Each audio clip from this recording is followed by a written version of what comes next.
Hey everyone, welcome to Riff On This, candid conversations behind the music in Florida. And if you know anything about Florida or music, you know this is a big old state and we have a ton of talent. But we're here for all the juicy details and amazing stories flowing through all the genres in the Sunshine State. I'm your host, Samaras, taking a break from the weather to catch a musical vibe with you.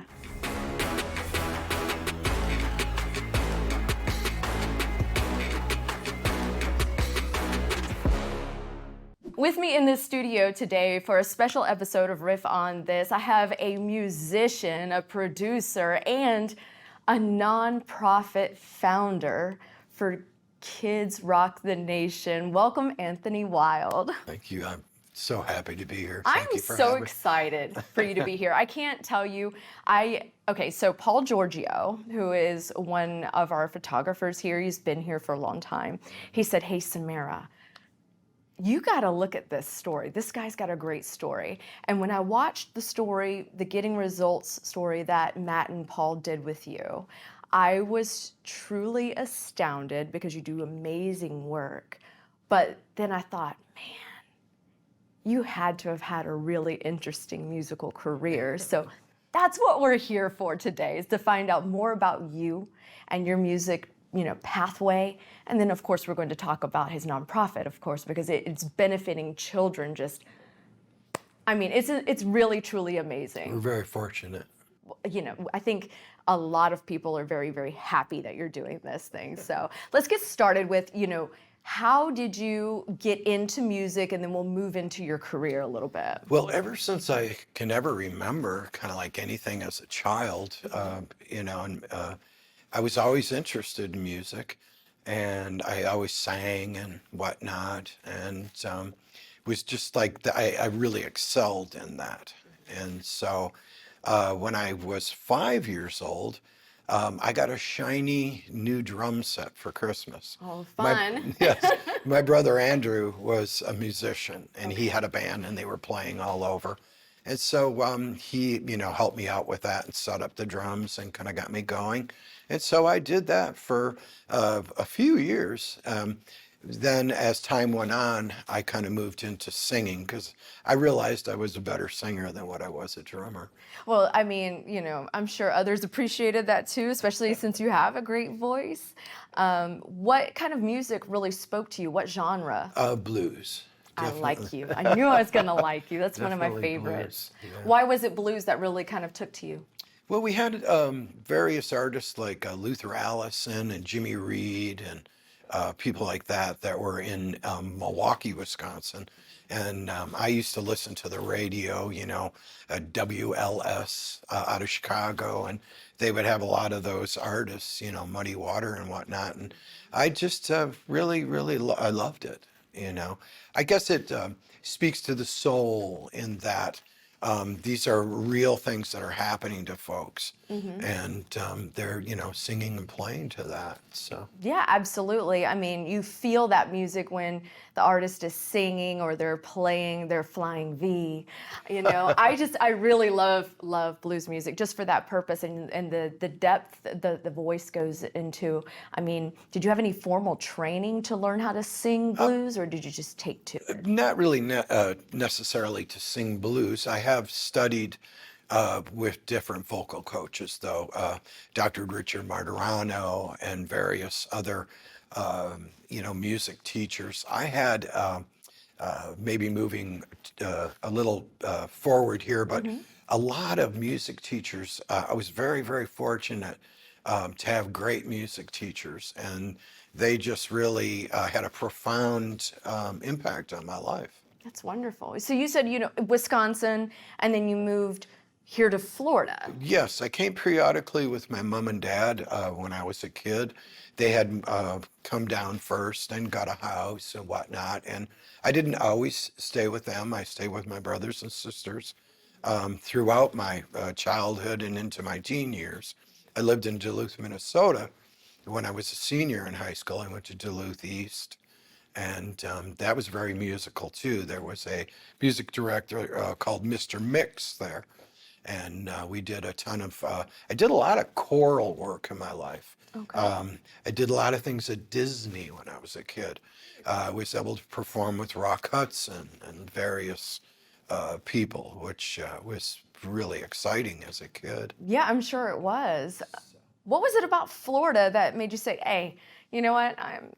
Was it the snow? Let's be real. Was it the snow? The Well, wind? What?" I mean, where I lived, it was so cold, you know, nothing to be in the winter, 20 below.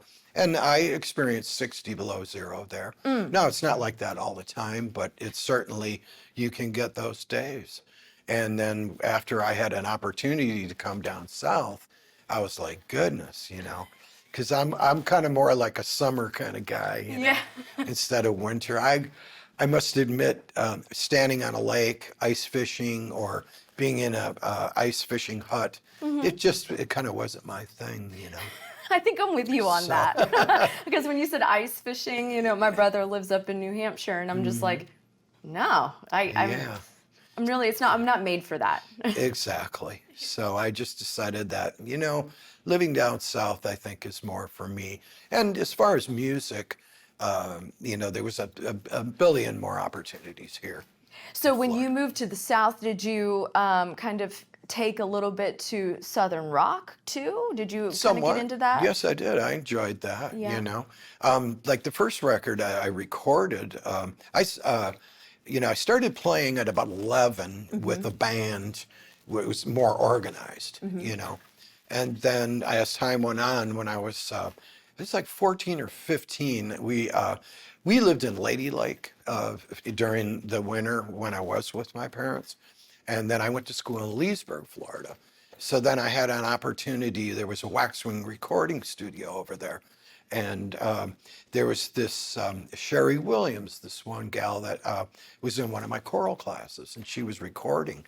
And I was like, wow, Yeah. wouldn't that be something to be able to do that, you know? Yeah. So I talked to her a little bit about it, and she goes, oh, you should come over and meet the producer there. His name was Mel Barlow. And I went over and I sang for him, and he's like, whoa. He goes, you know, you really got a voice. He goes, you know, we'd love to have you do a record here. So then I went home, and I was like so excited, you know. Yeah. And I told my mom and dad, and then they went and met him. And in fact, then I did record a record with them. Wow. And then we had gone back up north because they were, you know, getting the record already. And then they sent it up to us up there. And it was great for me as a kid because it gave me an opportunity to really do something where I could kind of express myself, because it's tough being a child. You're trying to figure out who you are. Yeah. What am I going to do with my life? And in our region where we were, the record played like 10 times a day on the radio. Really? And so it was like, it was really good for me. I never got a big head over it though. That's You know, because like, you know, I never intended to, because I felt like it was just something I was very fortunate and blessed to be able to do. And my mom, she was an angel that walked the face of the earth. And that's, her name was Martha Wild, was her maiden name, Wild. And that's why I call myself Anthony Wild, because she always totally believed in my music. And she told me, she said, one day you're going to do something big. I don't know what it is yet, but she said, one day you're going to do something big. And so, you know, it's been great. And yeah.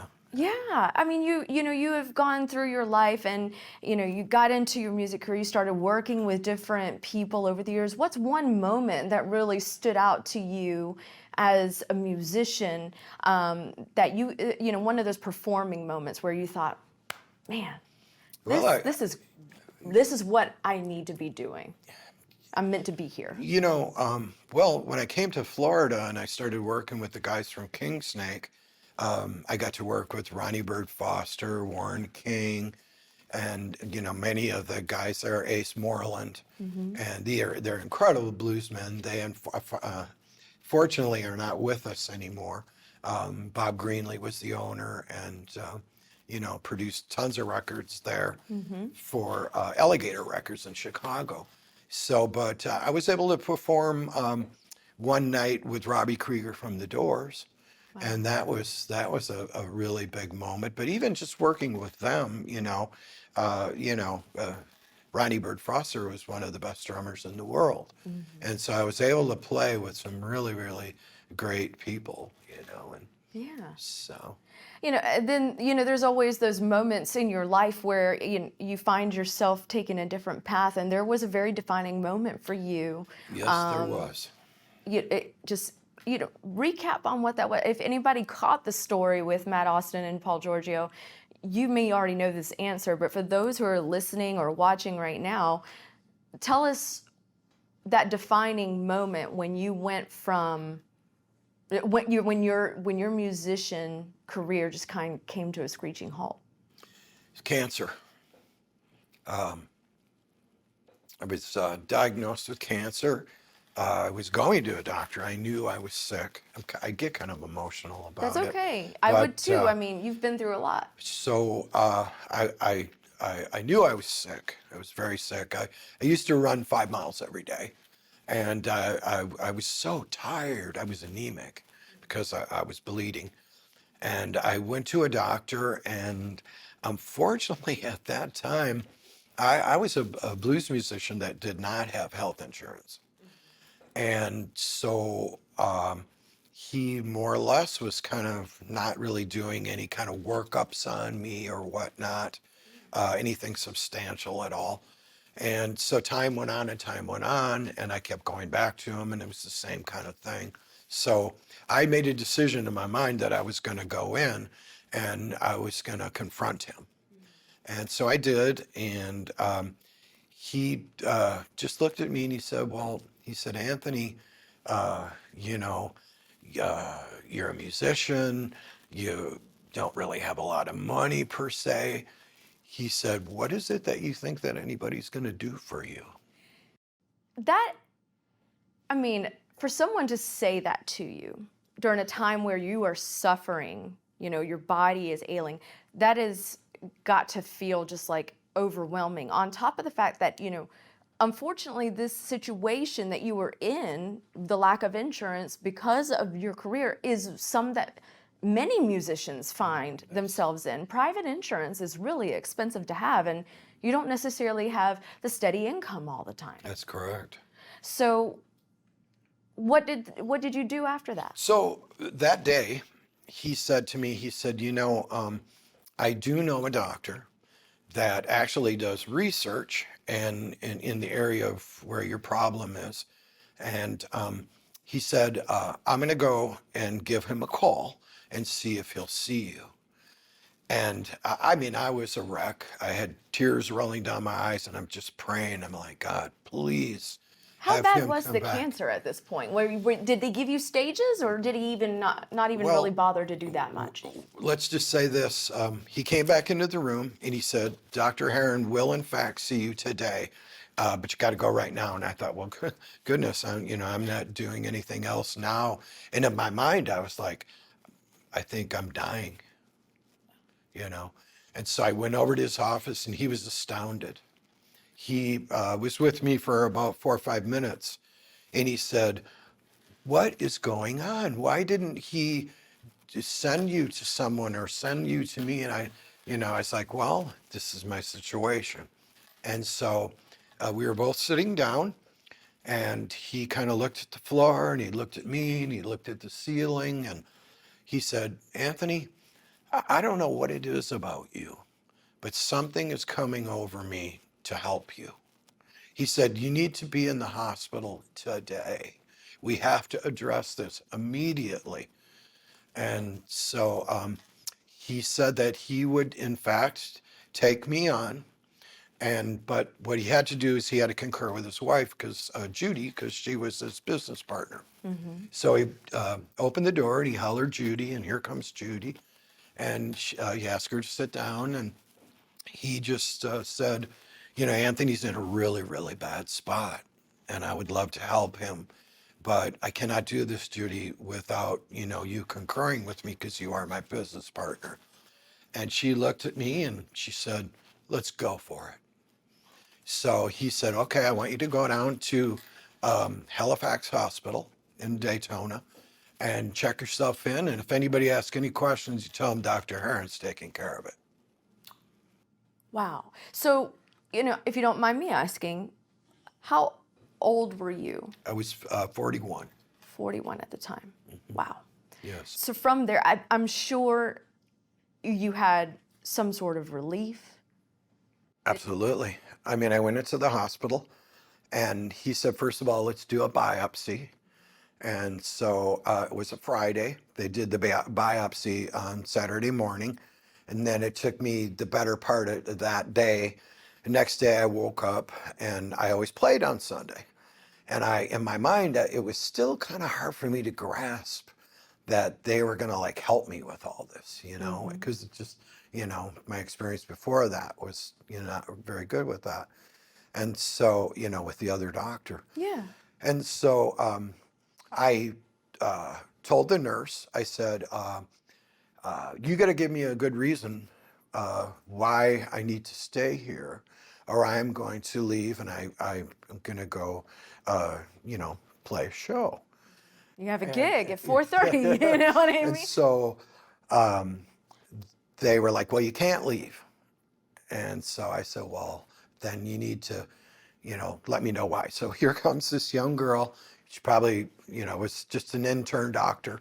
And she said, Anthony, we wanted to try to hold you here until tomorrow so Dr. Hearn could come and tell you, but you have malignant cancer. And I was just like, okay, he gave me a good reason to stay. Yeah. And then she walked out and I cried like a baby. And I wanted her to come back, and I think she could just see how upset I was. And she never did come back in, but we just went from there. I had chemo, radiation, and then surgery. So through this whole debacle, after the surgery and whatnot, Dr. Hearn used to do a ton of things for me, were wound care and whatnot, because they opened me up like from stem to stern. And so I decided I needed to do something as a payback. And I had done a lot of benefits for people, so this was like a no-brainer for me. Let me do benefits for any kind of charity that you pick. Right. I'll raise money and I'll continue to do it until you tell me not to. Well, he didn't want to hear about it. I was about to say, how did he react to that? Because most people, you don't, obviously you're grateful because here's this man and his wife, they're both doctors, and they literally save your life, which doctors do all the time, but they did it for free. They're my saviors, And here you are wanting to pay him back, and he's like, yeah, he's like, no. So then as time went on, I would continue to ask him, and he got kind of aggravated with me about it. And so one day he was working on my stomach doing wound care. And I said, Doc, I got to do something. Just tell me what foundations and I'll do concerts and I'll raise a bunch of money.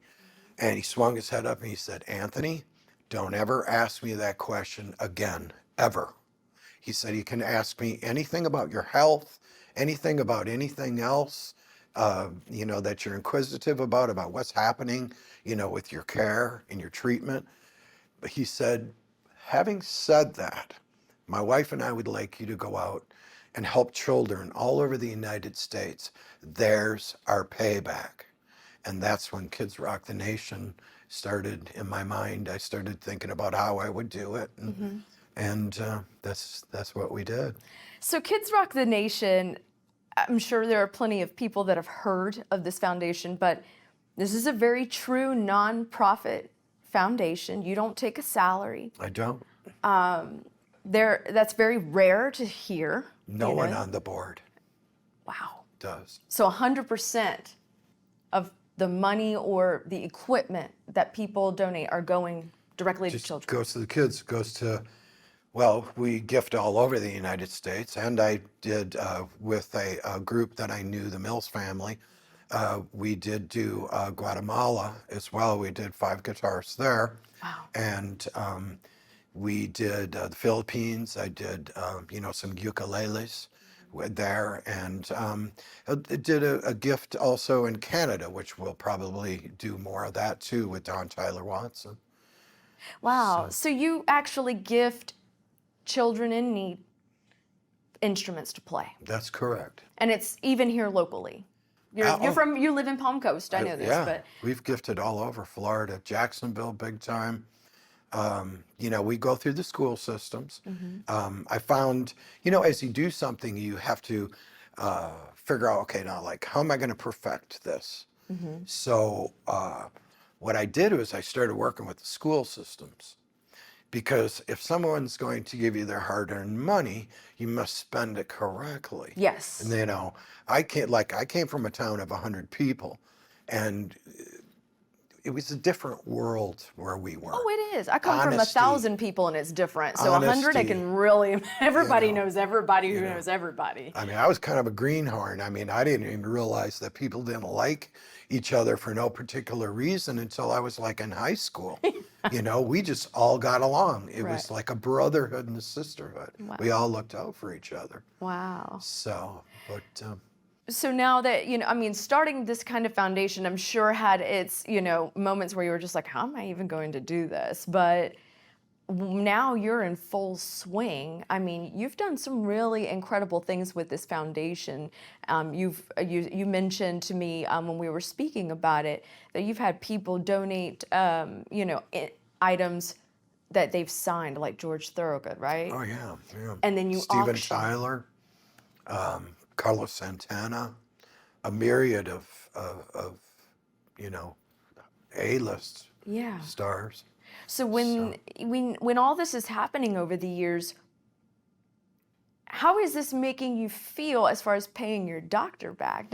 What has he said about it all? I think we've done that. Well, see, the thing is Dr. Heron passed away from cancer. Oh, I think it was 7 or 8 years after he saved my life. I spoke at his funeral because I wanted his kids to know what he had did for me. wow. And I told them, your father was my savior. And I talked to Judy after the funeral, and she said, Howard was always so happy that you did so well. And it was kind of weird because he always told me, he'd say, the people I operate on, they don't die of cancer, they die of old age. And I believed it.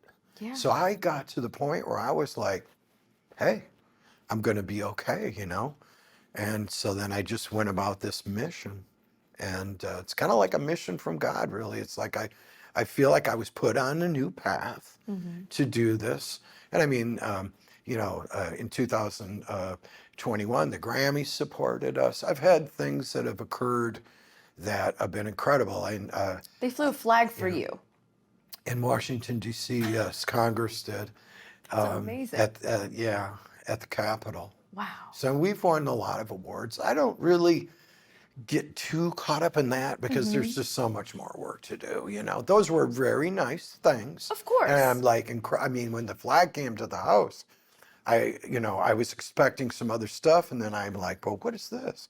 And I open it up, and I'm like, oh my God, they really are. They did this. That's amazing. And then they had someone contact me, and there was a lady that worked for Congress for 34 years, I believe, and she was the first woman ever in the cloakroom in the Republican Party in Washington, D.C. Yeah, and that's like the brain of deciding, what they're going to do through there. So you've met some really incredible people on this journey, but I feel like, whenever I've spoken to you prior about your work, some of the most incredible people that you have met are the kids. Absolutely. What is it like when you're handing them this gift of music and you see their eyes light up? Well, that, and I mean, we've had some situations where, like, I don't know if I told you about the young man in New York where his father tried to murder him. And and his mom jumped in, and the father, murdered the mother. Oh. And so I was in New York gifting 34 guitars with Dr. Laura Carbone up in Plattsburgh, and we do a lot there. And there was this boy, and everybody kept wishing him on, and so the kids were like all behind him, and I didn't understand what it was at first. And then later on, someone, what happened was he was there because we were there for like, I believe I was there for 4 days. So one of the last days, I saw him by himself, and I walked up and I said, Thomas, I said, did mom and dad buy the trumpet for you, or are they renting it? And he looked at me and he goes, Mr. Anthony, my daddy tried to kill me, murder me, and my mommy jumped in, and daddy murdered mommy, and I'm with a foster group. And I just started crying. And I, Yeah, I'm and like, I've got so, tears in my eyes at the because moment because that's horrifying. You don't expect to hear that from a how old is he? How he old was he? 11. 11. You don't There's expect that pictures from an of him. 11-year-old. Yeah, there's pictures of him on Kids Rock the Nation, Facebook and Instagram. Yes, Thomas. So I was like, oh my goodness, these people can't be, they need to be giving him food and clothing, not a trumpet. So I immediately called California, and this was still like the end of kind of COVID. And they said, oh, we're not going to be able to do this for like anywhere for 3 to 6 months. Well, that was unacceptable. This child needs something now. Right. So I called a friend of mine. He runs Total Entertainment, Steve, and his wife, Kate. And I told them the story, and they said, look, we want to work with you to help you. And then I was in New York, and George Thorogood had signed a guitar for us, and also Ronnie Earl. And so we auctioned those off. And then my fiance, Lisa Gentile, she raised $900 at the Reggae at the Rock, because they give the funds to us. And we just sold tickets for an acoustic guitar, and so then we took all the money, and during the period, he said he wanted to be the next Miles Davis. And I thought, I'm going to give you the instrument to do it. And so we got him a $3,600 trumpet. It was a Bach King Pro Silver. Silver has the best tone in those particular trumpets. Yeah. So yeah. So Have you been able to keep in contact with him? Yeah, I do, A little to here a and point. See, he's with a foster. Right, And, and I I mean, worked there's a lot privacy, with too. guardian ad litem through this whole process. Wonderful. So I really, his band director is giving him free lessons. And so Matt Prey. So I really converse more with Matt. Perfect. Yeah, yes. So 'Cause is he excelling it with his? Absolutely. Oh, I can't So it's wait. incredible. I mean, you know what I mean? And I feel like God brought this child, through my path. Yeah. And this happened with a lot of them. I've worked, with Gainesville, Shands Hospital, kids that have cancer and whatnot. Now you talk about touching a life, and that they can then forget about this battle that even myself as an adult was just crazy, overwhelming. Now for a child Yeah. to have to deal with this is just not right. And so, we want them to be able to forget about that and just express their feelings. And music is definitely the way to do that. I mean, real quick, I want to ask you, before we have to end the show, what is it that you need people to help you with? And where do you hope to see, in the next 5 to 10 years, what the foundation is it going to grow? What do you hope, what are your plans for the future with this, for the kids? Absolutely. It's, constantly growing. We need, if you've got an instrument in your closet, if you know people that have band instruments that are just not being used, you can donate them. We take them in, we have them cleaned up or whatever needs to be done. Some do, some don't. And also, obviously, donations. I mean, in Volusia and Flagler County alone, there are 50,000 kids that would like to have a musical instrument. So I've got a tall order. Yeah. I would say so. My goodness. I just am going ahead and I'm just doing as much as I can. Just chipping away at it, That's little bit by correct. bit, right? Yeah. I know that all of the proceeds go directly to the kids, but that has been a struggle for you to get people to help you donate, correct? It has. Okay. It has. Well, you try to get your message across and that you're real. With us, I work with John Dupuis, the music specialist for Volusia County Schools. These are the types of people that are on my board. So these instruments are allocated by him and Craig Uppercue. So they're going to the right places. And also I work with Sarah Zing over in Palm Coast. And also Amy Fulmer, who used to be the major director of the music program. Now she runs the theater, the Flagler Theater. Yeah. And so we work with them. That's wonderful. So where can people, if they want to make a donation, how do they do that? Do they just go to your website, or where do you find them? Tell them. Well, you can go to the website, kidsrockthenation.org, and on any page there, you can hit the donate button. Also, on the .org page is our address. They could send a check.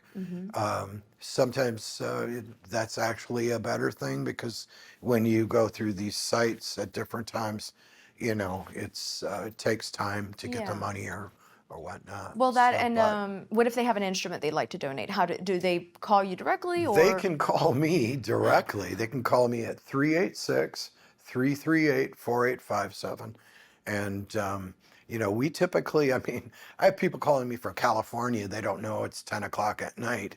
And I'll typically always pick up, or I'll call you the next day for sure. And you have music that people can still listen to, correct? Is it that, I know you've brought me a CD. Yes. I love it. I love it. I am so thankful for that. Recorded with Kenny Neal, producer, in Baton Rouge, Louisiana. I was blessed to be able to, Kenny is our national spokesman. Gotcha. And so we've gone all over the United States. Philadelphia, Clef Club School of Jazz for Kids. Wow. Winston Marsalis is a part of that. Austin, Texas. We've literally gifted music, all points in between. Are any of these songs available online?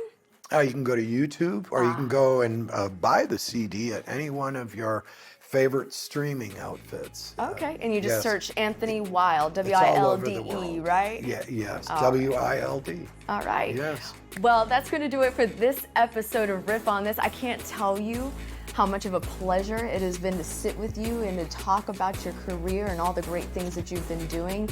I really wish you all of the best success in the future and with the Kids Rock the Nation. I think it's absolutely fantastic that you're touching children with the gift of music. I think it's absolutely beautiful. So I'm beyond blessed and fortunate and all of the above. Well, thank you for making the I've had trip. things that have happened in my life with this organization that have been incredible.